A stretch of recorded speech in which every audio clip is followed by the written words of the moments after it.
Here we are with my old friend, colleague, and Hall of Famer, Steve Flink. Steve, how are you? Are you missing Australia, or you are not missing that too much because in the recent years you didn't go? Well, I do miss it. I was there in 2016 and 17. I saw two great tournaments those years, and obviously there was that epic Federer Nadal final in 2017 that I was there to see that one when Federer came from 3-1 down in the fifth to beat Nadal, winning 5 games in a row. So I had a couple of I loved being there both years, and I still want to get back there. But obviously this year neither of us can be on site because of COVID. Yeah, my last slam was the Australian Open 2020. And Yeah. I honestly have been missing all the slams, staying home. Anyway, look. My last one in person was actually the 2019 U.S. Open. You know, I didn't, because last year it was a wipeout. Sure. Listen, yeah. Steve, we should discuss about the men's draw at the Australian Open. And, Why not? Yeah, and well, I mean, what are your first consideration? I mean, there are some strong first rounds. One of them concerns an Italian player. Yeah, I don't think you were very happy to see Kevin Anderson coming up against Berrettini. Are you? No, but I was even less happy seeing Yannick Sinner versus Shapovalov. Yes, well, but think of how great that will be for the fans, Ubaldo. And you know what? I think right now I go with Sinner to win that match, 5 sets. Well, yeah, I don't know. I think there is a chance, but it's a very balanced match. And you say you mentioned the fans, and finally we will see a lot of fans surrounding the tennis courts. I mean, because in Australia they have been fighting hard and successfully against the virus. I mean, not like in America of your President Trump, not like in Italy, not like in Europe. I mean, Australia, they've been very strict with 7 months of lockdown, but also very good to control everything. They've done a great job. Obviously, just the other day, they had to cancel the matches. You know, they had a case back at the hotel, but they're so strict, Ubaldo, in a way that I like. They're extraordinarily careful. And so if they have to miss a day, I wouldn't be shocked if maybe one day early during the Australian Open, the same thing could happen, but they're going to make sure they complete that event. Don't you think so?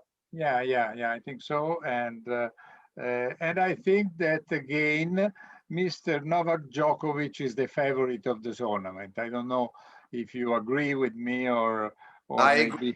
I do agree with you. He's going for 3 in a row. He's going for his 9th title overall. He loves that surface and that setting more than any other, and usually plays at night where it doesn't get too hot, which is the one time he seems vulnerable in the extreme heat. So it always has been the perfect major for Djokovic. And he's well prepared, Ubaldo. He got a couple of good matches in against Shapovalov this weekend and then against Zverev last night. And there were tight matches. He won them both, 5-5 over Shapovalov, and he beats Zverev 7-5 in the third. So he's ready, I think. I think those two matches will be enough. And he looked to me to be hitting the ball very well. I think he has to be the favorite. Yes. Well, if he would win 9 times, he would equalize Roger Federer somewhere else. And where would you be talking about? Well, you know, I mean, Federer in Wimbledon has a great chance to reach 9, no? Yeah, well, he might. You know, we have to see how he plays this year, and he could have reached it. You and I sat side by side when he had 2 match points against Djokovic 2019. That could have been number 9.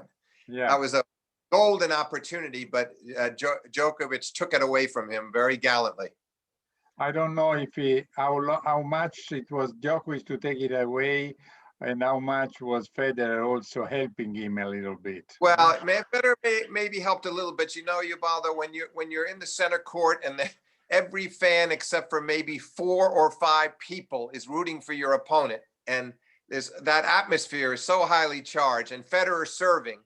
I give Djokovic a lot of credit because I think just to even make those returns and not choke and give Federer the chance to crack himself, I thought it was a great effort. And then when they finally went to the tiebreak at 12 games all, Djokovic outplayed Federer by a wide margin, 7 points to 3.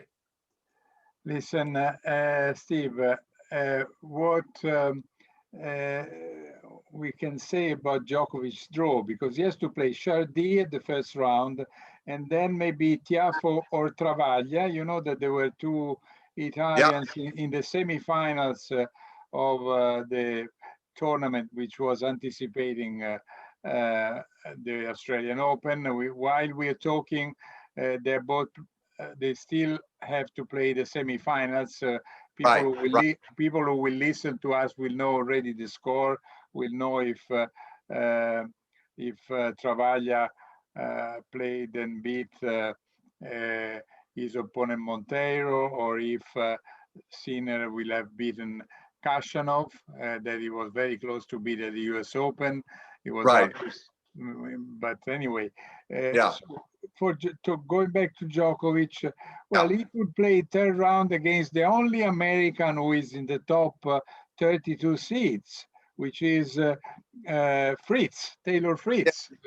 I noticed that you said that with a certain attitude and a certain edge.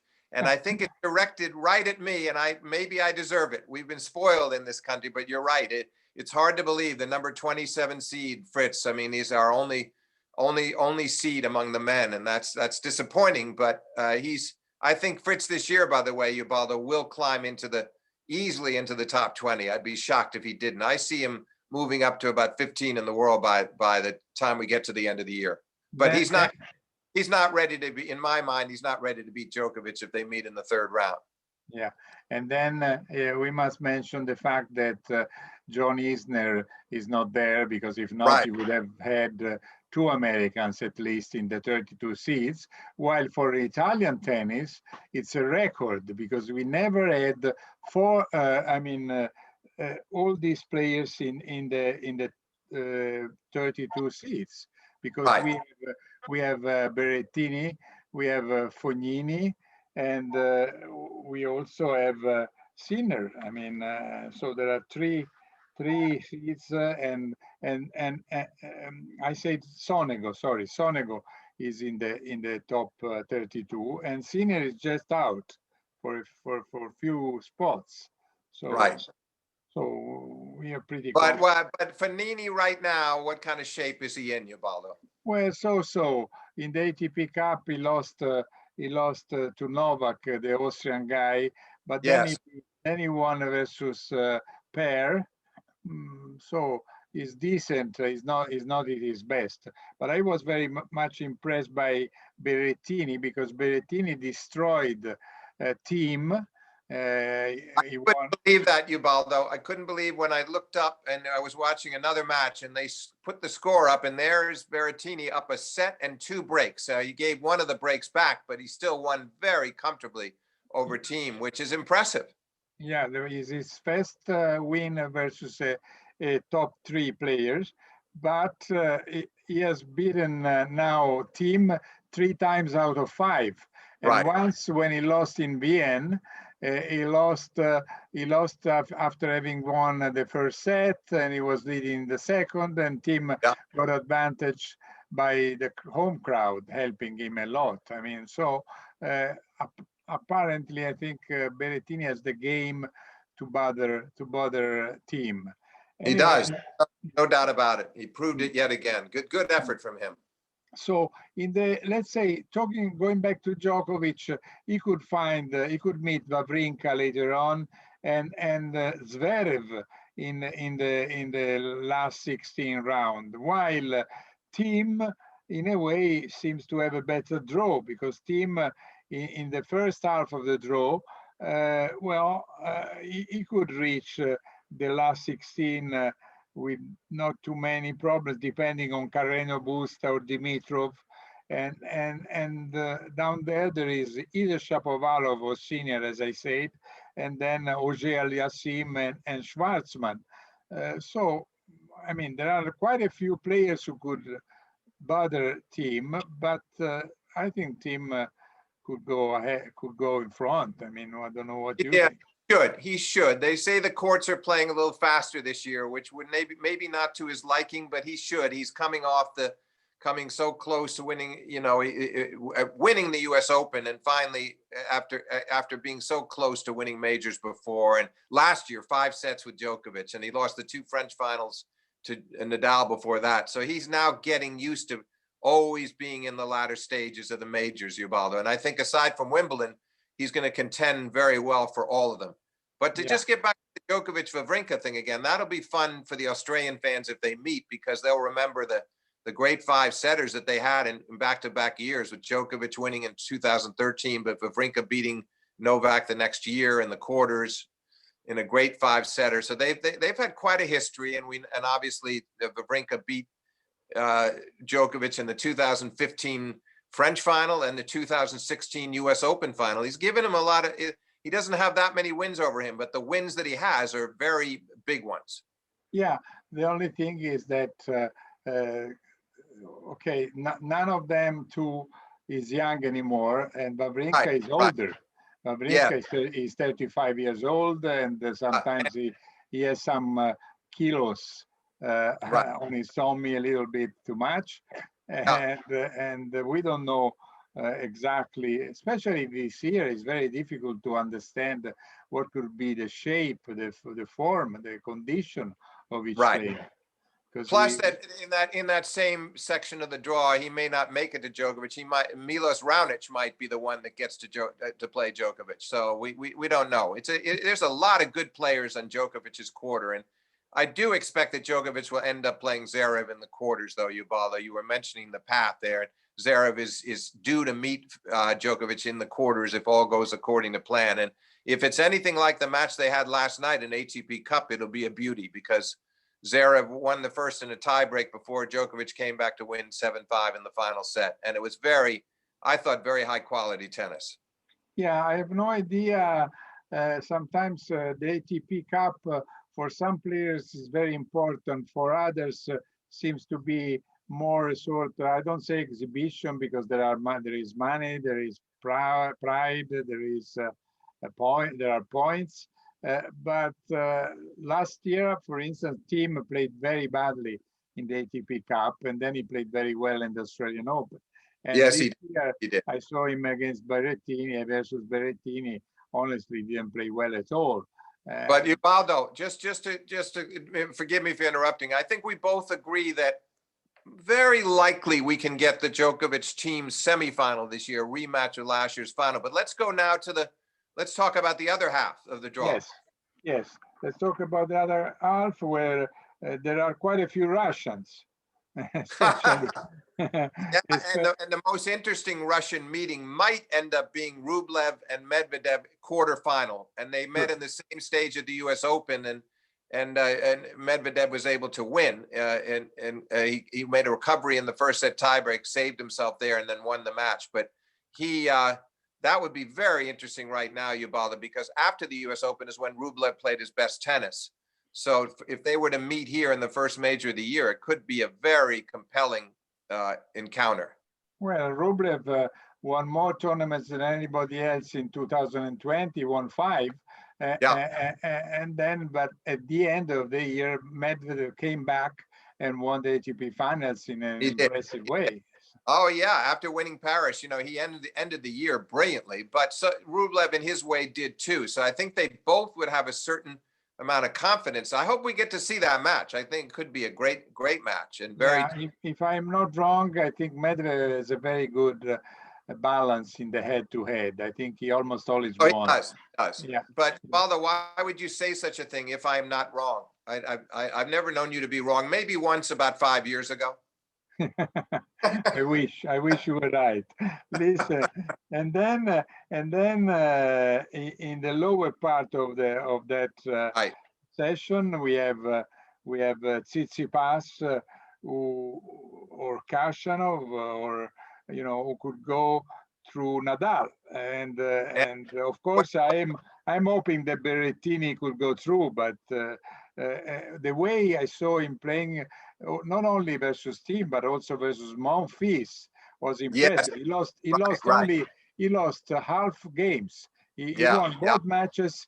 Very easy. I mean, losing 6 games in each match. yeah. Uh, Yeah. Oh, absolutely. He's playing well. Tsitsipas, I think, is playing well too, and it'll be interesting because it was a couple of years ago that he made his first semifinal. He beats Federer, and he loses to Nadal. Now maybe he plays Nadal again this year. It was a semifinal a couple of years ago. This time they would meet in the quarters. yeah. And I think he's not afraid of playing Rafa in these types of conditions. I would still favor Nadal, but I think it could be very, very tight, particularly if Tsitsipas is serving well, which he must against Nadal. Listen, I just want to ask you, since I'm keen also to see my Italian compatriot Sonego, who has to play some Query. Do you know what is the situation? Do you think Query recovered? Is he okay? He had some troubles flying away from Russia last year, Yeah, yeah, yeah. getting a That was charter. very, And yeah, very strange incident, didn't you think? Because he's always been to me a very honorable, straight shooter, good guy, well liked.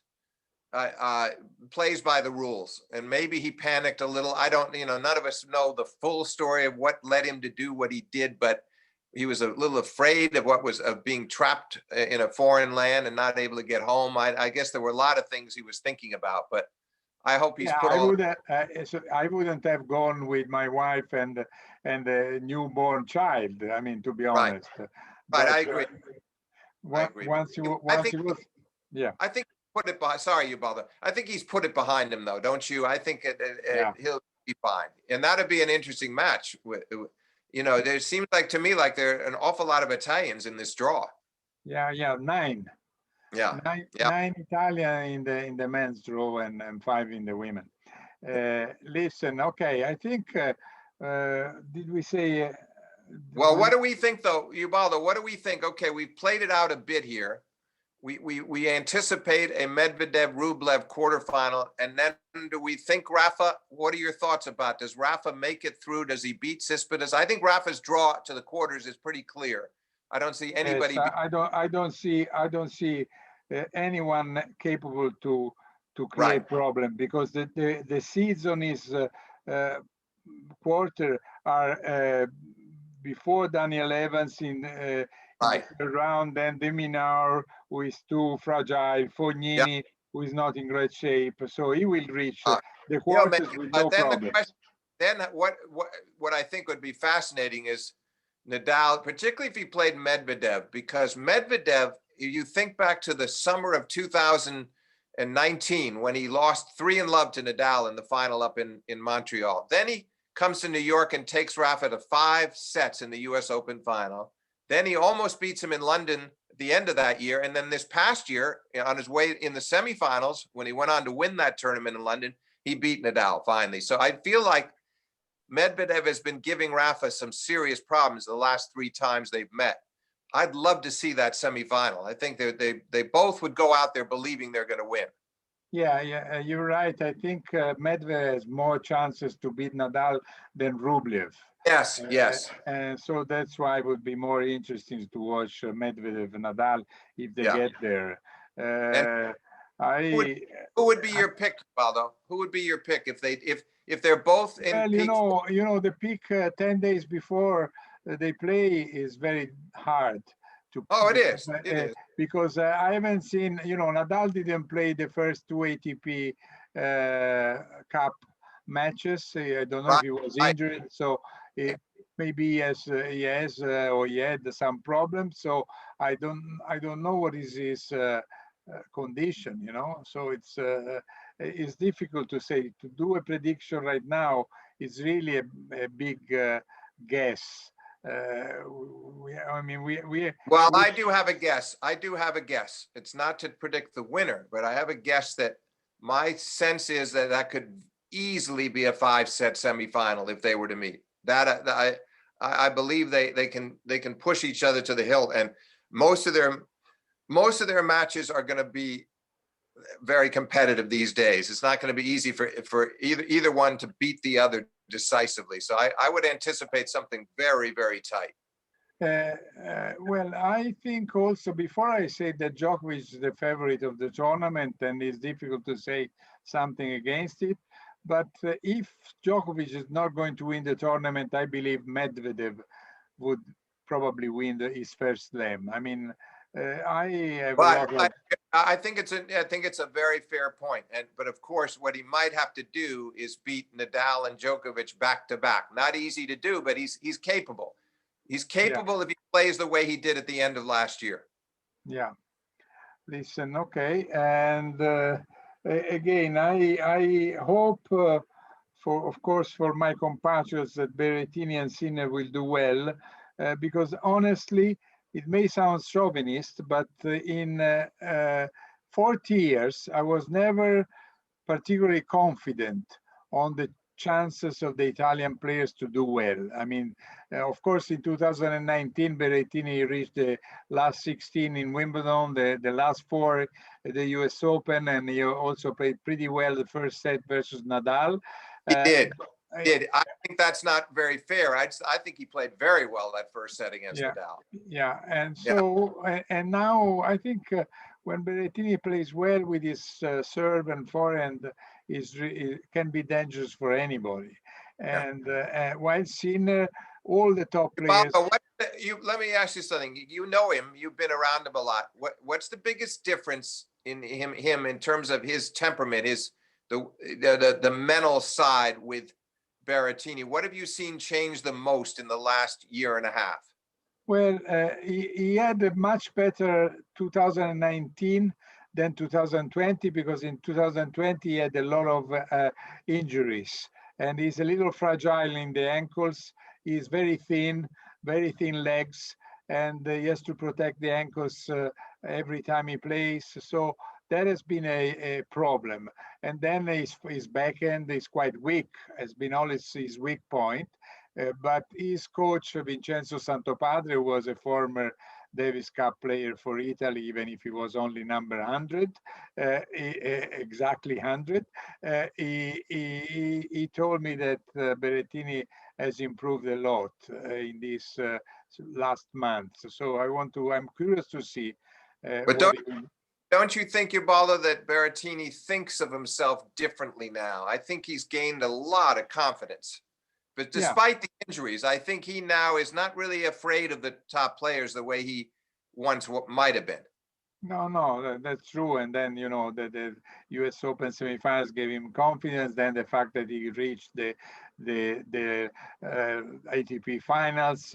Also, he was the first Italian since Barazzuti in 1978, so 41 years after. And he is as Sonego told me today, Berrettini is the Italian player who has more continuity, who is more consistent in results. When he starts doing well, he does well for a while, not just one day yes and one day not. So I think you're going to see some great consistency from Sinner this year too. I expect him to be week in, week out, winning a lot of matches with his game and his temperament. I think he will. I'm not worried about his reliability. I think he's there, and I think he's very professional. Yeah, me too. Honestly, I would have preferred for him that he didn't have to play Shapovalov in the first round, because I understand, it's really a tough match. It is, Ubaldo. But here's the thing: if he is able to win that match, which I really have a kind of a strong hunch that he will, and that's not trying to underestimate Shapovalov, but I just believe that he has a very good chance, and if he does, then I think, you know, then you may have him on a course where that could be a big lift, and he could go pretty far and pretty deep into the tournament. Yeah. Okay, listen, I think I want to show you.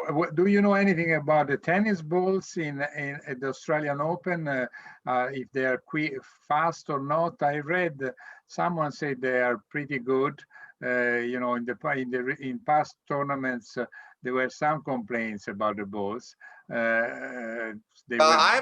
much about the balls as I have about the courts, and I keep hearing that the courts are a little quicker.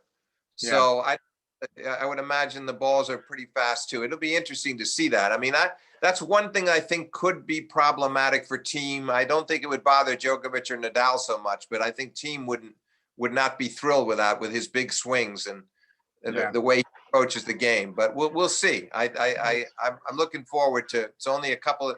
We're closing in on that tournament right now. Yeah, I want to show you what kind of balls they should use at the Australian Open.